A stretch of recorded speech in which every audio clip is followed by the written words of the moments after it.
Traffic control for surface mining operations. All kinds and sizes of vehicles travel roads at surface mining operations.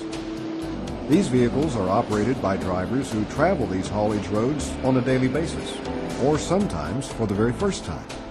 This means that there is a need for good traffic control on mine haul roads.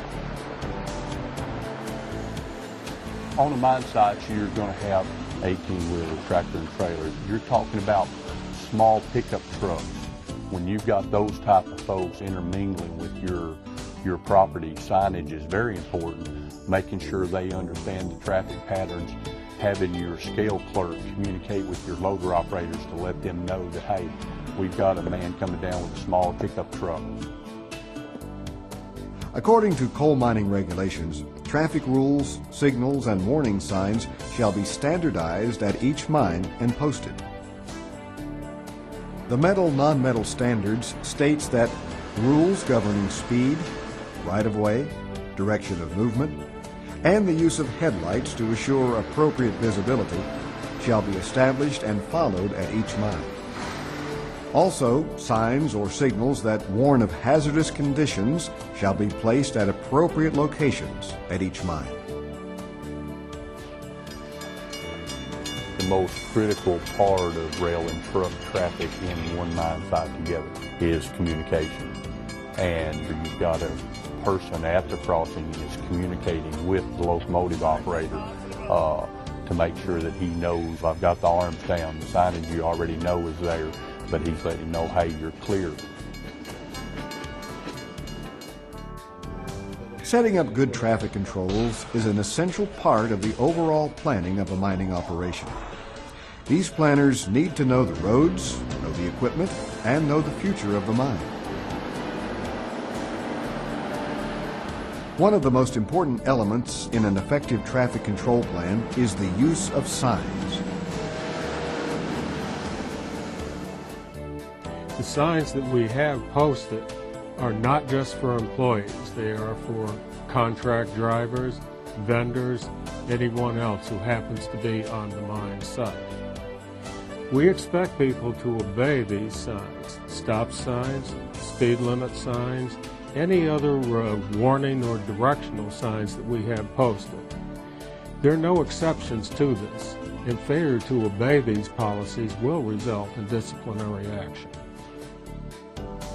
Mine operators are responsible for developing, installing, and maintaining signs on haul roads. They need to carefully identify locations where signs might be needed by reviewing haulage safety procedures followed at the mine. Effective traffic control signs have certain common characteristics. They are understandable, legible, and visible to equipment operators in good and bad weather conditions, and especially at night. Where possible, sign format and design should follow standard public highway signs. Signs need to be similar in regard to size, shape, color, and lettering throughout the mine site. Signs can be permanent, or signs can be portable to meet changing conditions at the mine. Portable signs are used in areas where traffic patterns and road conditions change frequently and are usually placed close to the ground for stability. Some mining companies are using signs that depict international symbols for traffic control, and some operations use multi-language signs on their haul roads. When positioning signs, take into account the time it takes a driver to react to the sign and the mechanical characteristics, such as delay times and braking distances of the vehicles used at the mine. Signs need to be visible to all equipment operators of all sizes of equipment. Sign height, size, and lateral placement are important to ensure that signs are properly illuminated by vehicle headlights. Consider using reflective signs where necessary, especially if the mine operates either at night or in poor weather conditions. Clean signs as necessary. This keeps them visible, and evaluate signs periodically to make sure they are correct for the conditions they address. Anyone operating a vehicle on mine property needs to be aware of the traffic plan. They also need to know about potential haulage hazards and haulage safety procedures followed at the mine. Equipment operators sometimes develop a false sense of security by driving the same haul roads every day. They think they know where every dip and roll in the road is located. This thinking can be dangerous because haul roads near active mining operations can change every day.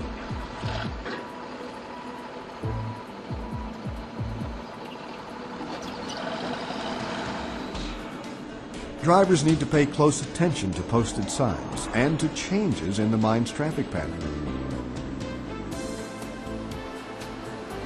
The most important thing when the trucks come on our property is for them to be safe, follow all the safety rules that we have. They have to stay in their trucks when they're being loaded.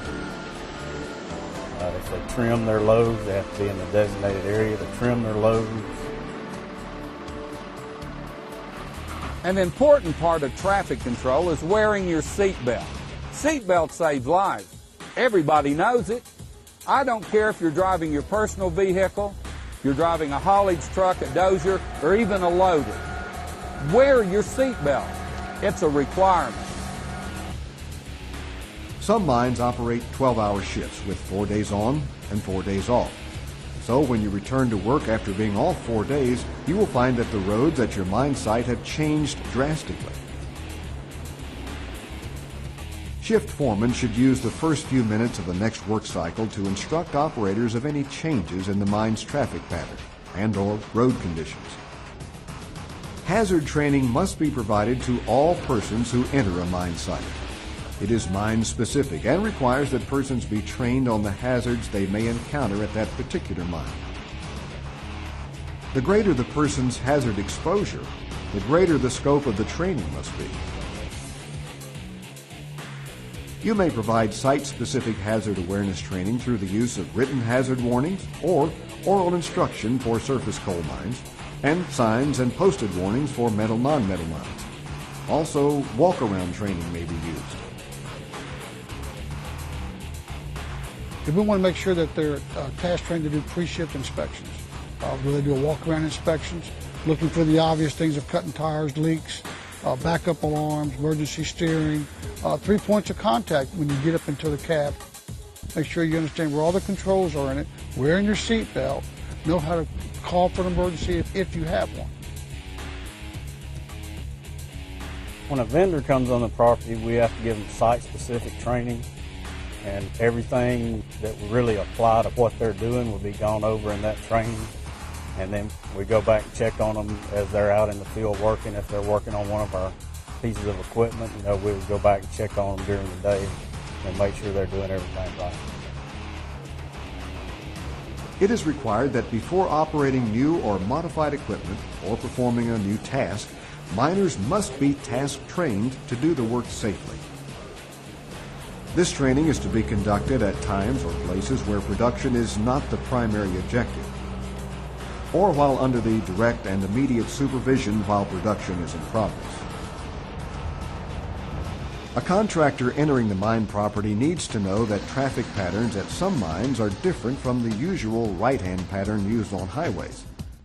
Notice how this sign gives advance warning of a traffic change up ahead. And now we see that we are to begin left-hand traffic. After making the switch in the traffic pattern, signs should be placed along the haul roads as reminders that traffic is to keep left.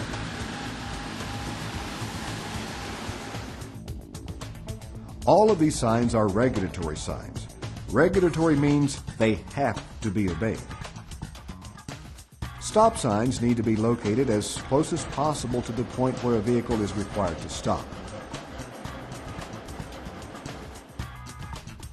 Some signs give advance warning of hazardous areas where extra caution needs to be taken, such as places where accidents have occurred in the past.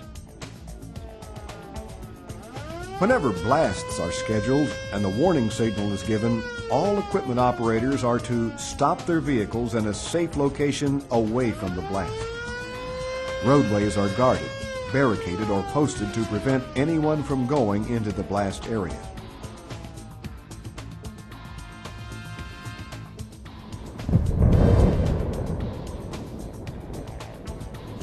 After the blast and the all clear signal is given, work can resume.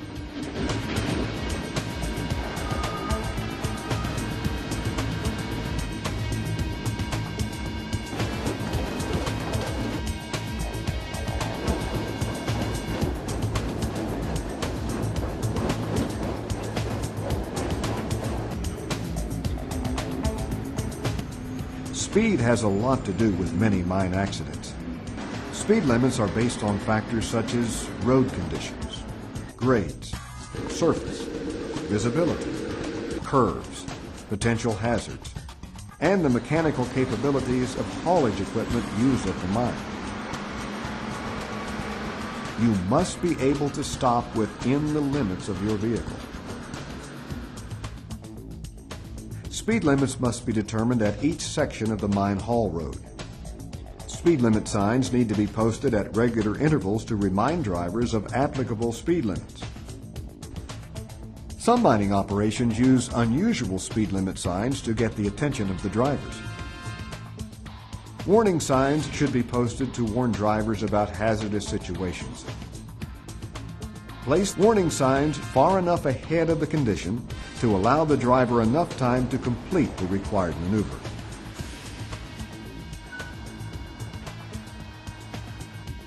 A do not enter sign is placed at the end of a one-way road to keep traffic from entering the roadway while traveling in the wrong direction. Wrong way signs should also be posted as an additional warning. These signs provide drivers with advanced warning of steep downgrades where they need to exercise special caution. Post the percent grade, length of grade, and any special gearing requirements to better prepare the driver to descend the grade safely.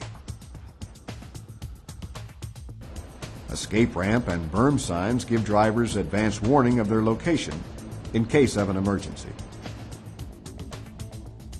These signs let drivers know about sharp rises or drops in the roadway surface that could either create hazardous conditions or affect safe handling of the vehicle. These signs warn drivers in advance that the roadway ahead narrows to such an extent that two vehicles cannot pass each other safely.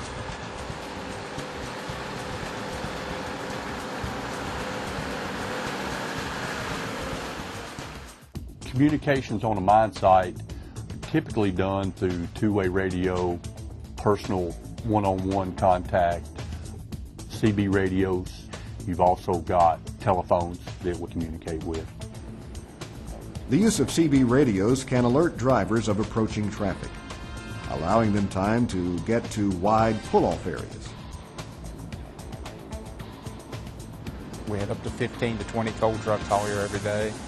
Plus you have vendors coming and going, you have fuel deliveries, explosives deliveries. So you've got to be able to control your traffic on your road. We've got the CB channels. Everybody uses a CB radio here, so they need to know what channel everybody's on. We've got certain places the channel changes, and wherever that channel changes, we've got a sign posted. Like the main haul road is channel 25. It's posted when you come in on the property. Then it changes to channel 8 as you go on out toward the mine office. And then from there it changes to channel 4 where the heavy equipment are working. So the coal trucks, the vendors all know to go to those special channels, and that way they know where approaching equipment is. And they know how to get around. They can holler for help if they need it. Leaving the property, reflectors on the right-hand side are all green. Coming back on the property, they're all gold. That way you know which direction you're going in a situation like fog or when it's dark and rainy. When you see gold, you know you're coming back into the property. So if your headlights hit green, you know you're leaving the property. We have signs posted where the road is too narrow to pass, and we have numbered all the curves, and along with named some of the curves. Truck drivers have their favorite names of curves. We decided to just go ahead and put the signs up to name the curves. You know, one of the curves is called rollover curve. So we're coming up the road, we hear rollover curve, and we know where they're at. We're ready for them when we meet them in that curve.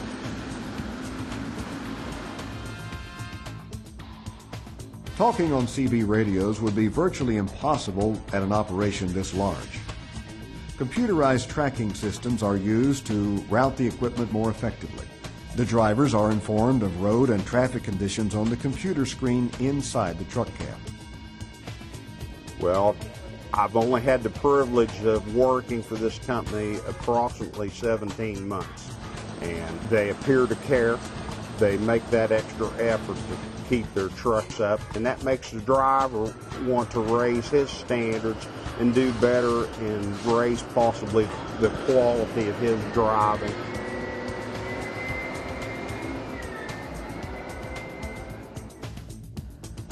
I'll tell you, traffic control on a mine site's tough.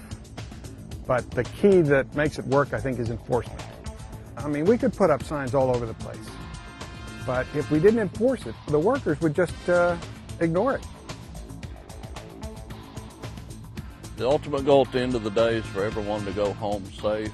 We want them to work and enjoy and make their living, but go home and have their family life also. You've had a safe shift and a productive shift. As you leave in your personal vehicle, obey the traffic signs posted at the mine, and also obey the signs posted on public highways. These regulations and laws were designed for everyone's safety. Obey them and live by them.